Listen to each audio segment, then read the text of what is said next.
झेप मराठी, आरसा महाराष्ट्राचा। पाळोद्यात गळा चिरून वृद्धाची हत्या, धारधार शस्त्राने हत्या करून मारेकरी पसार। हत्येचे कारण अद्याप अस्पष्ट, तपास सुरू।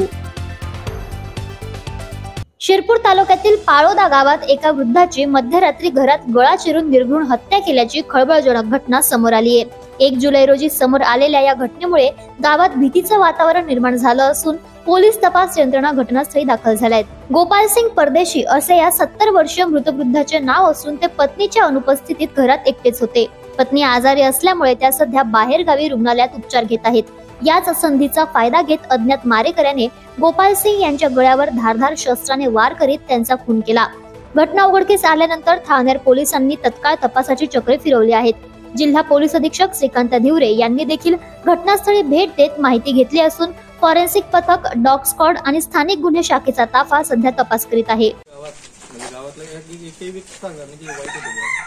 एकदम शांत व्यक्तिमत्व आणि विनाकारण ही गोष्ट घडून आली। आज माझ्यासोबत झालं। या घटनेमागचे नेमके कारण अद्याप अस्पष्ट असून मारेकरी फरार आहे। पोलिसांकडून परिसरातील सीसीटीव्ही फुटेजची तपासणी तसेच स्थानिकांकडून माहिती घेण्याचं काम सुरू आहे। अशाच वेगळ्या आणि ताज्या बातम्यांसाठी पाहत रहा झेप मराठी, आरसा महाराष्ट्राचा।